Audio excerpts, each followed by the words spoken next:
Hi, I'm Kim Kardashian, and the following episode of Ear Hustle contains language and content that might not be suitable for all listeners. Discretion is advised.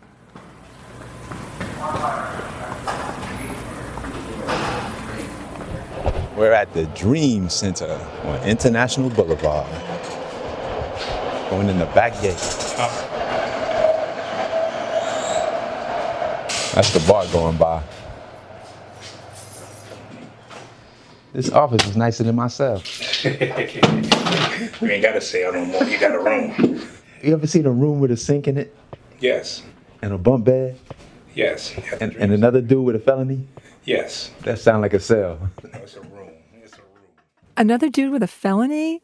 Okay, want to tell us where we are, New York? Nigel, this is my transitional house, and it's the second one I lived in since I got out of prison in February. And we should get you to introduce yourself. Sure thing. My name is Rahsaan Thomas. Most people call me New York. I started working for the Ear Hustle crew back in 2018 when I was still incarcerated at San Quentin State Prison. And now that I'm out, I'm working with y'all on the outside as one of the show's producers. So we're doing something a little different this time. You and E are driving this episode because we're talking about something you both experienced firsthand and that you're going through right now in New York. That's right. Transitional housing. New York. Why don't you tell them what that is? A transitional house is a place where you go to after you get out of prison. And you live there rent-free for a little while you look for a job, get back on your feet, and basically start your life post-incarceration. And you're going there whether you like it or not. Exactly. So most people getting out on parole are required to be in some sort of transitional housing, typically for the first 6 months after getting out. You can request where you want to go, and if there's space, you may make it. But at the end of the day, your parole officer tells you where you're going, and that's where you go. Transitional housing is a big deal for most people getting out of prison, but we really haven't talked about it on this show before. So let's get to it. I'm Rahsaan New York Thomas. I'm Nigel Poor. And I'm Earlonne Woods, and this is Ear Hustle from PRX's Radiotopia.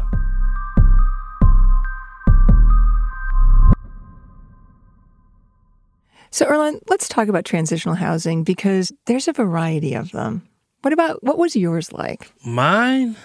Well, on a scale of bad to good, mine was great. I remember when I saw your transitional house, Right. I was like, this is nicer than my house. Yeah, we literally had a whole house, and it was only like 2 of us or 3 of us. Well, it wasn't even that you had your own house. You had great furniture. You definitely had big bathrooms. I mean, you had your own bathroom. I think you got a car. And listeners might not know this, but there is a huge range of transitional housing. They're not all created equal. And what you got, Earlonne, was rare. I mean, I would call it a boutique transitional house situation. Fair? Very fair, very fair. I mean, I had a lot of people that was pulling for me, when I got out of prison. So in that respect, I kind of lucked up. And what about you, New York? I started out so lucky at first. I mean, I didn't have a car, but I was in a nice house, and I had my own room, Nigel, for the first time in decades. And then one day, I got a call from my parole agent, and he said, report to a new spot. Is this a shortcut to the day room? It used to be, but not anymore. That's a lot. So I've definitely been to this place that's called the Dream Center. I picked people up there to go out to dinner and stuff. But can you remind us what it's like? I didn't even know we had a vending machine. I didn't even know that was It's in a pretty rundown part of Oakland. It's a 3-story building with gates and cameras. Inside there's a chow hall and a day room where people hang out and watch this big TV. And there's a lot of rules. There's a 9 p.m. curfew. And every time you leave or come back, you have to be buzzed in. There's a locked door. On the second floor, you go through the first locked door. You can let yourself out, but you got to be buzzed in. There's cameras everywhere. They see you, so they know. I didn't drop it. And so there's some little stuff that bugs me too, right? And so I brought one of those things up with Corey. He's a supervisor at the Dream Center.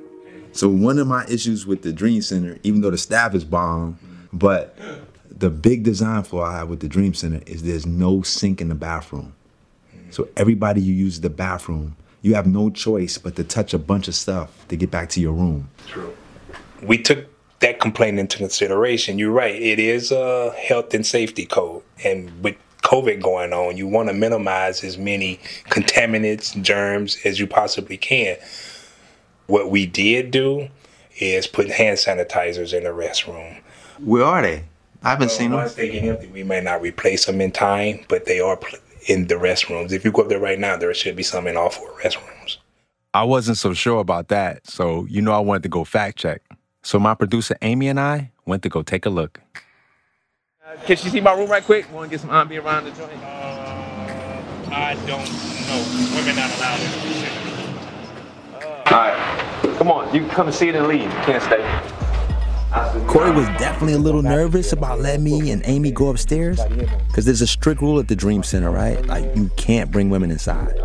But eventually he gave in and we went up to take a look.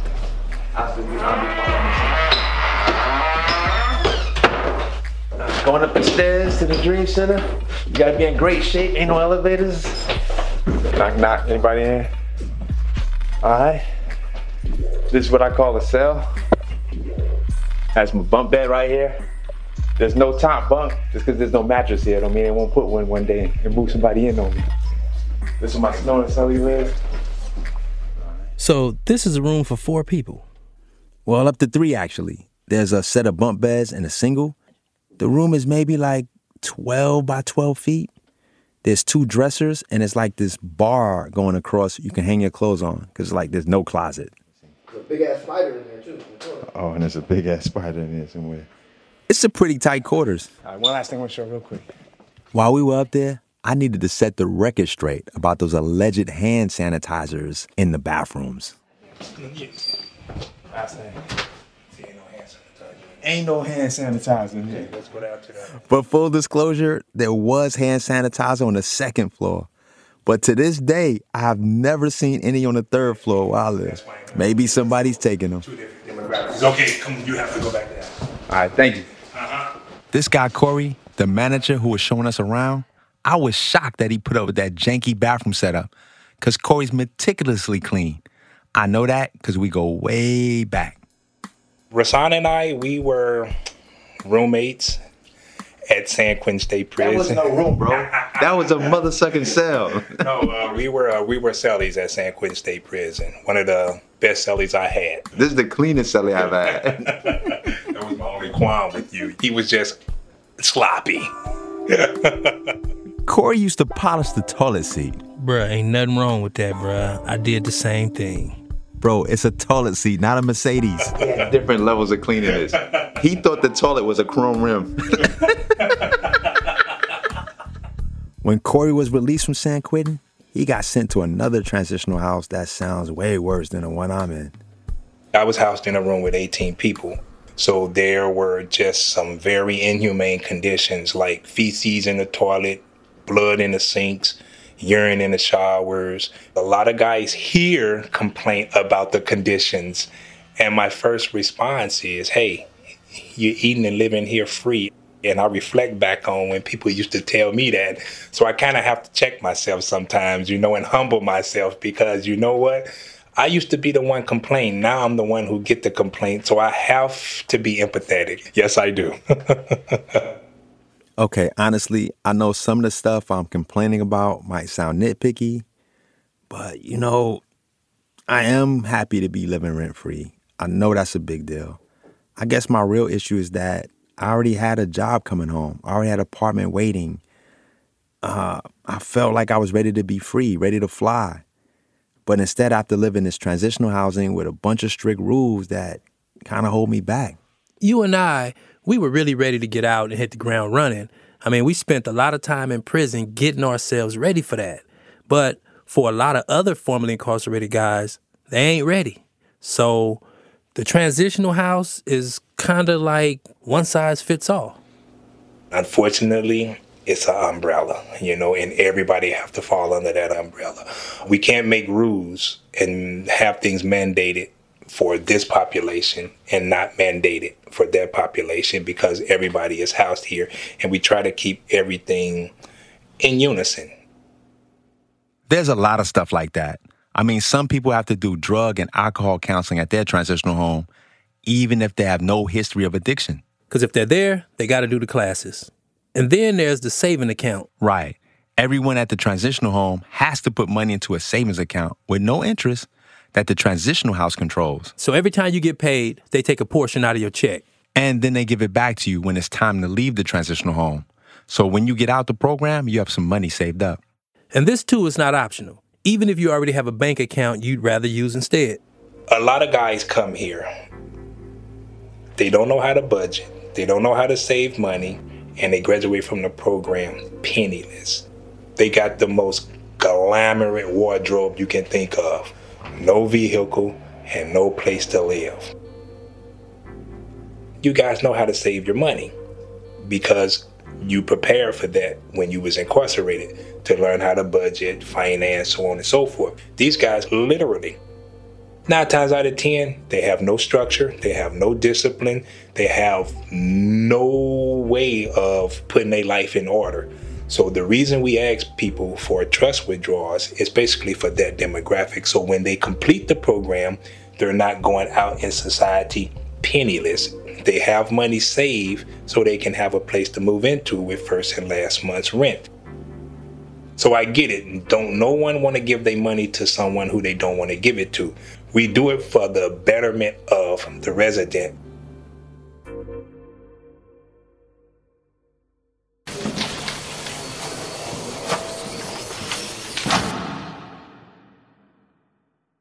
So what do you do these interviews for? You never listen to Ear Hustle. I never listen to who? Ear Hustle, the podcast. You don't even know about it. This is sad. I don't ever listen to radio. This woman, McCree, she also works at the Dream Center. She's the one who's always at the desk when I check in at night. Can you describe what the front desk is like? That front desk up there reminds me of the cop shop. In the women's prison, they have a desk that's just like that. You have to stand in a line to get in. And I hate that. I hate that desk. No, I hate that. McCree has to deal with everyone. I mean, including guys who just got out and might not be 100% ready. Some of them make it hard, but I guess maybe it's probably where they came from. You never know, you know. Some of them work. And then some of them just stay around in here. Don't do nothing. Like Corey, McCree also spent a long time in prison. And that's true with most of the staff at the Dream Center. They've been there. They know what we're dealing with. In McCree's case, she spent almost 30 years behind bars. When she got out, she didn't know where to start.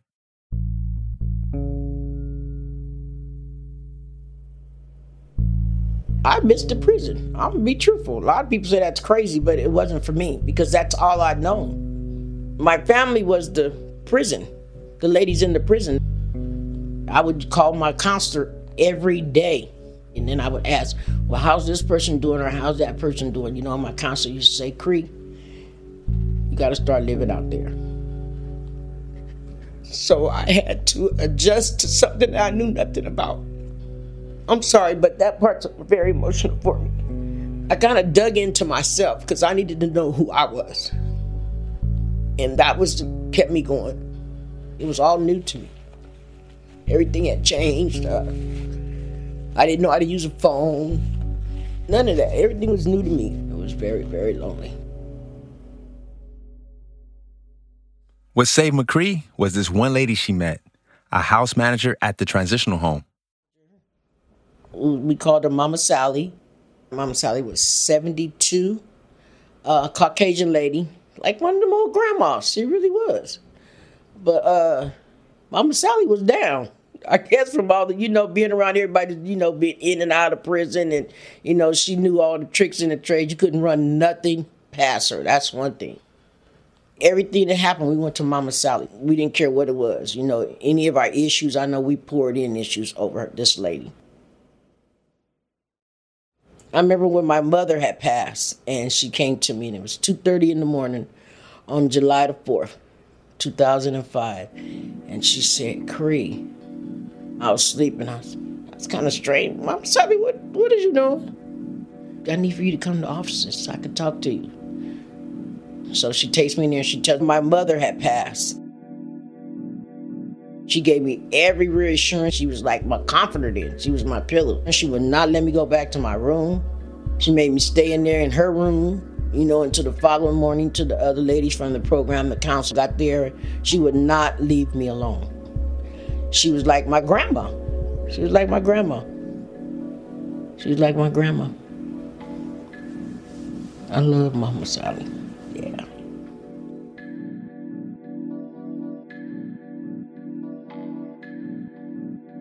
Gentlemen, day room is now closed. We're going to take a short break. When we come back, we're tapping in with our friend Zoe. Your old barber. Yep, he just got out and he's posted up at a transitional house in San Francisco. So let's go see how he's holding up. We'll be right back.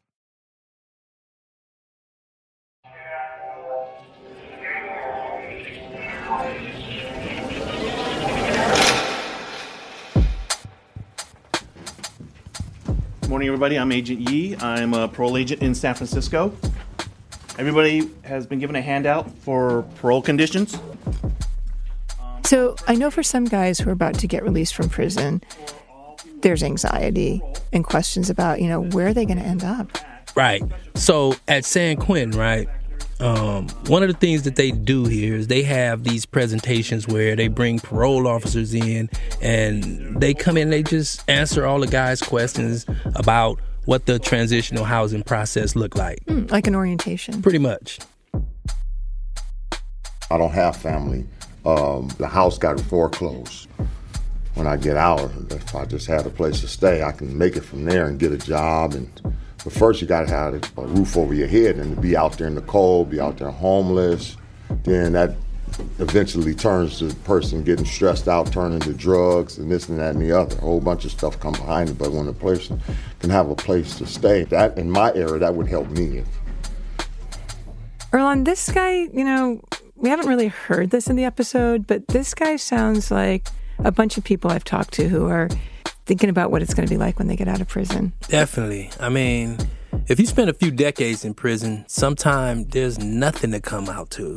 No job, no saving, no house, no furniture, no clothes. It's just a lot of guys get out and they on their own. Yeah, and they really need help. Yeah. You hear this dude? What's happening with it, man? Welcome home, bro. How you guys doing? We chilling, man. Let me see this dude. I texted you like an hour ago to let you know we coming. I said text back to confirm. So, did you get the text, bro? I probably did. I'm a dummy when it comes to these phones, man. Because I didn't mess with them in prison or nothing. So, I done lost it. Or I'm trying to do this while I'm talking to my mother or my father, and I hang up on them. I got to learn how to really, really work that phone, that email and texting and all. So I've been... This is Lorenzo. He just got out of San Quentin about 3 months ago. This guy was my old barber when I was inside, I used to set my appointments up with him, go to the yard or in the building, and get trimmed up. Yeah, that's his trade, and it's what he really wants to be doing on the outside, too. But first, he's got to go back to school to get his license. So while he's getting all that started, he's living in a transitional home. This is what they call a reentry home. I know this place. It's called the Geo Reentry Service. It's really strict. Every time he comes back in, they search his bags, pat him down, run him through the metal detector. I mean, Lorenzo can't even leave the building unless he fills out a form that shows he's looking for a job. And this Geo place, it's in a rough part of town. It's like in the Bowery or Skid Row area of San Francisco. What is it like living in this environment? How does that help you or not help you? It makes me want to hurry up and get a job and start working and saving money because I don't want to wind up like this out here,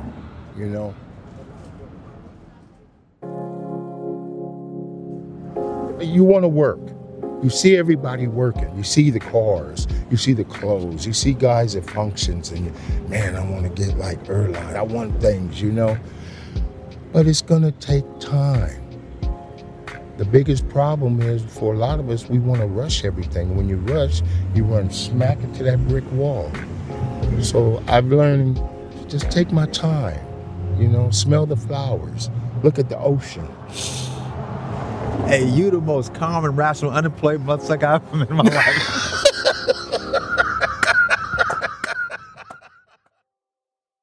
I can totally get wanting to rush. And I've seen a lot of guys who are like that, like they're just making up for lost time.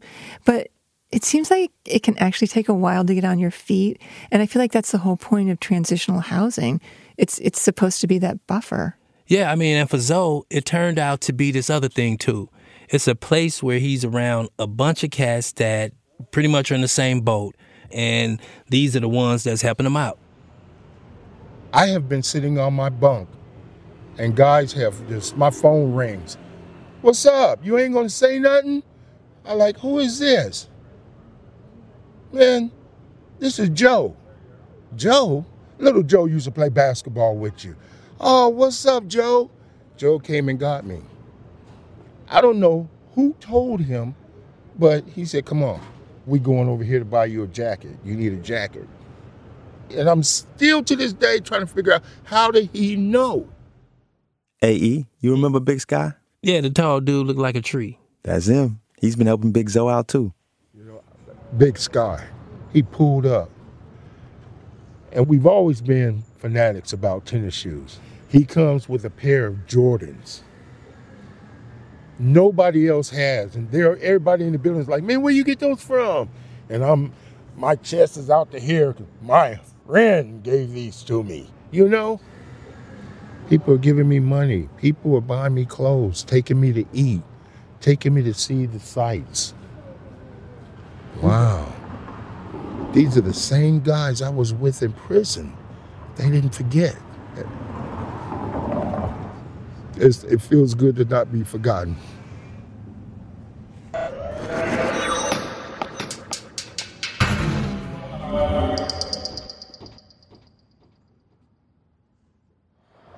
How long you been out? I've been out since April, so actually it's 3 months now, actually.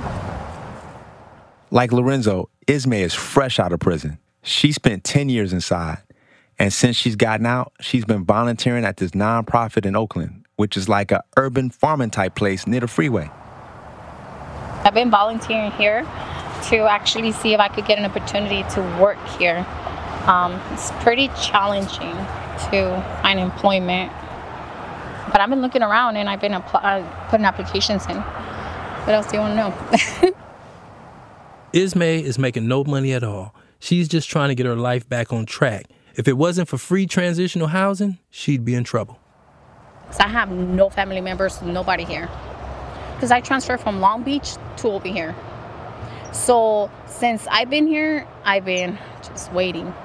And sometimes the wait is kind of like overwhelming too, because it's like I want to start working, I want to start having income.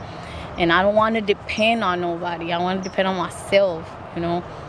I have to use those coping skills of, okay, calm down, be positive, everything's going to be just fine. But sometimes, even if you do the self-talk, sometimes it ain't working.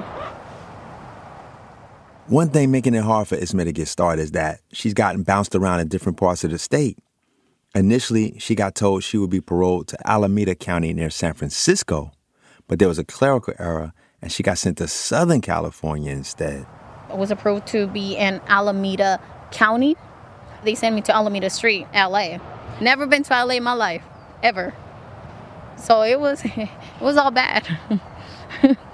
It took like 2 months, but Ismay's parole officer corrected the error and got her into a transitional house in Alameda County. And it sounds like it's a nice one. It's calm. It's different. They're not on you. They let you be. They actually trust you to do the right thing and continue doing the right thing. So they will help you if you need any counseling, therapy, just let them know. Any questions you got, you could always talk to the staff. It really doesn't matter. And they don't charge you for no rent, no nothing. So you could actually get back on your feet. So that's a blessing. Ismay is dealing with something pretty different than the other people we spoke to. For her, it's not just getting a job or looking for a place to live. It's dealing with the aftermath of having left your children when you got sent to prison. Ismay had 2 kids when she was arrested. Her son was 4 years old, and he got placed with a family that said they wanted to adopt him, but they wanted a closed adoption, which meant she'd have to cut off contact with him entirely. My attorney said, If you don't sign today, they're not going to adopt him. And he's going to be in the system, like up and down in different homes. Do you want that for your son? So I said, okay, I have to not be selfish. I'm fighting a life sentence. And if I'm going to do like something good in this life, is give him up. Had to let him go. Ismay also had a daughter who was just a baby. Ismay's daughter was taken in by another family too, and they raised her without telling her she's adopted. So to this day, Ismay's daughter doesn't know that Ismay exists. I'm not going to be the one to destroy my daughter's life. If she doesn't know who I am, I'm not going to be selfish and be like, guess what, I'm your mother. I'm not doing that to my little one because I love her. I'm not doing that. If the time comes that she finds out the truth or something, okay, I will be there and I will face it. However, when it comes to my son, most definitely, I'm looking for my son. I don't care. I don't care if I got to go around the world. I'm looking for my son. Because he knows who I am. He was 4 years old when I left. And I will not give up. Even if he's married or with another girl, I'm like, I'm sorry, boo, you gotta go. Because this is my baby. You know, I lost him for so many years. Like, just let me be with my baby, you know. And I think I'll cry my eyes out and kiss him so much and just stare at him. Honestly. Yeah, what is it like trying to transition back to society and get your life together and you carrying this worry about your kids and just all this pain? My biggest challenge is knowing that I'm physically free and that I can look for my babies and I can't. I cannot hold them and I can't be around them. I have to carry that because I caused that pain too. And nothing in this world could really hurt me or break me more than that.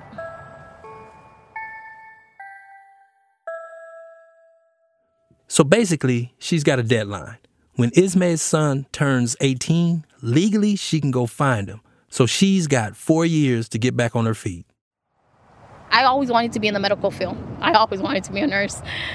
I want to take something like that to my son and my daughter one day, you know, where, yeah, my mother went through this, she put us through this, and look everything that happened. They could hate me, fine. But I want them to see too. Life was not easy for me, but look how far I got. So they're my motivation, and they're going to continue being my motivation. And that's why even though I'm out here and I don't know nobody, and I'm having a hard time with reentry, I'm breathing and I'm living for them, and I will make it.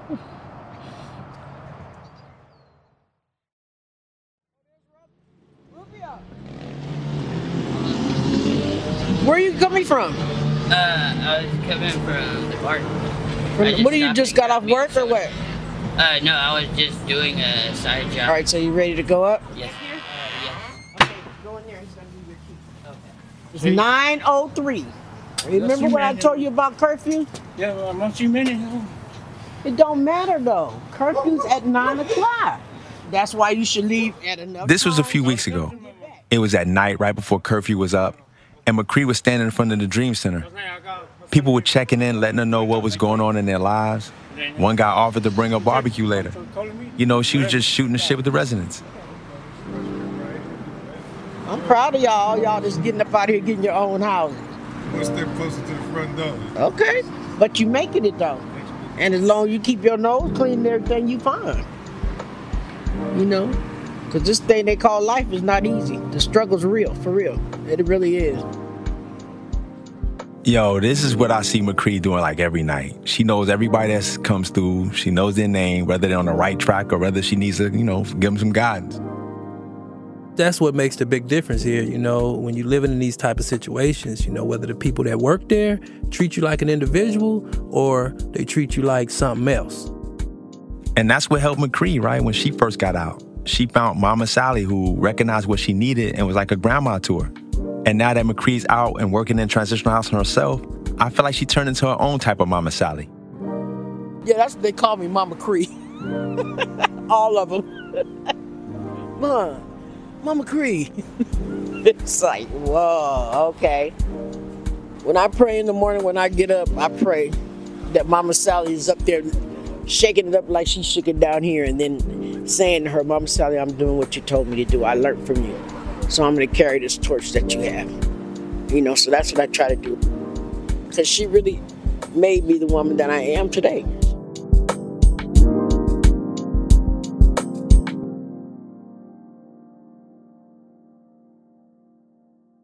You getting your barbering on, huh? Oh yeah. You working with combs and razors? I have everything. I got a couple pairs of scissors. I got clippers. I got capes. I got everything. I'm fully functional. This is Zoe. He's the cat we heard from earlier, who spent 27 years in prison and is now living in a transitional house in San Francisco. We wanted to check back in on Zoe to see what's up with him and see if he got his barber career back on track. I've been away for so long that my license for cosmetology had expired. So I have to retake the course again. Right now, I'm a candidate for Paul Mitchell in San Francisco. In the meantime, while he waits for that course to start up, Zoe got a job and is saving money. And the transitional home where he's been living, Geo Reentry Services, the one with all the crazy rules about when you can come and go, they kind of lighten up on him. Basically, the staff has gotten to know me, and I've gotten to know the staff. And the staff kind of sees me and knows me that, okay, this guy, he's not a knucklehead. He's not going to be a problem for us. They still search me, but it's a pat down and go on about your business, It's basically me getting used to them and them getting used to me. This man he's not going to be a threat. I'm not going to be a problem. I'm here to re-enter into society the smoothest and most easiest way that I can for myself. A lot of people say, oh man, Geo's this and that and the other. Yes, it is. It's strict. It's real strict and they on you. But now that I understand, because I have a job, I have a lot of leniency. So, I've always looked at some of these transitional housing as more predatory, more, it's almost still like prison, like you're not out, like you don't have your freedom. Right. No, you do. There's a reason why everything is done the way it's done. There are a lot of guys that were at San Quentin that are here now. And the first thing that they asked me was, is this place really messed up? And I told them, at first, yes. I said, but trust me, deal with it. You're out. Just hang in there. Be patient, because in the end, you're going to win. And all of them right now have jobs. Every last one of them is making over $22 to $25 an hour. I have dental, I have medical, full benefits. This is my stepping stone, me taking care of myself. According to his parole, Zoe could leave his transitional housing in a month, go live wherever he wants. But he also has the option to stay longer. Do you think you're going to stay in there for the next 6 months, or are you going to... Yeah, yes, I am. I'm not going to lie to you. I am, because for the simple fact that I have a lot of people on my side that are willing to go the distance for me. It would be in my best interest for me to stay here another 6 months and save as much money as I can to get my own home or my own place to live. So everything that I'm doing right now, there's a reason behind it, okay? See, it's time for me to take care of my family. My siblings, my sisters, they've passed away. My mom and dad are getting up in age. My dad needs his son at home. I need to be there to support him and to help him. My mother is getting up in age. I need to have her back and support her and look out for her. This isn't just about me anymore. This is about us as a family. I owe that to them.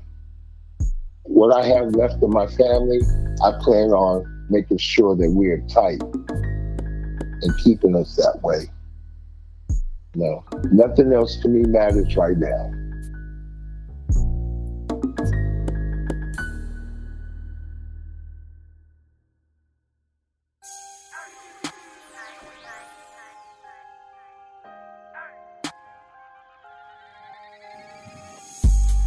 My name is Miguel Cifuentes, and I'm about to go meet with Warden Oak Smith about the basketball game I'm organizing between the COs and the incarcerated residents of San Quentin, coming up in October. Ear Hustle is produced by Nigel Poor, Erlon Woods, Amy Standen, Bruce Wallace, and Rahsaan New York Thomas. Shubnam Sigmund is the managing producer.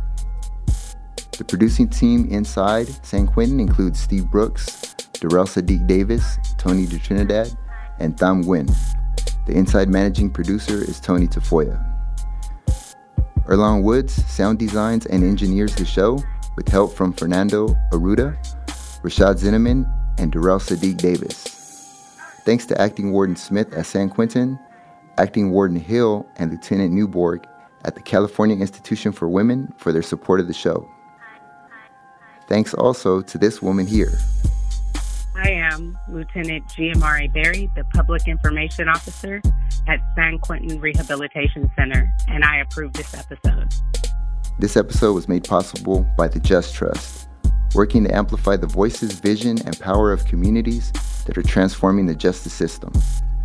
For more information about this episode, check out the show notes on Ear Hustle's website, earhustlesq.com. You can also find out more about the show on Facebook, Twitter, and Instagram at Ear Hustle SQ.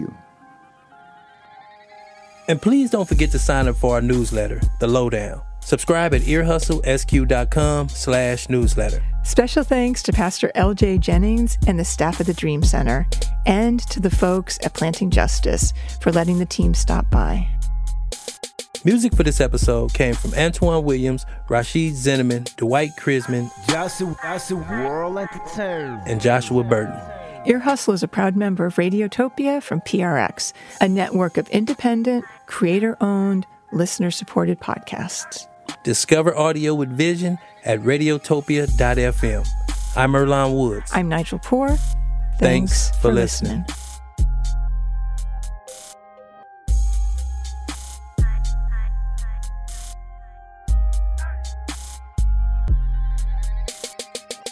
4:26 a.m.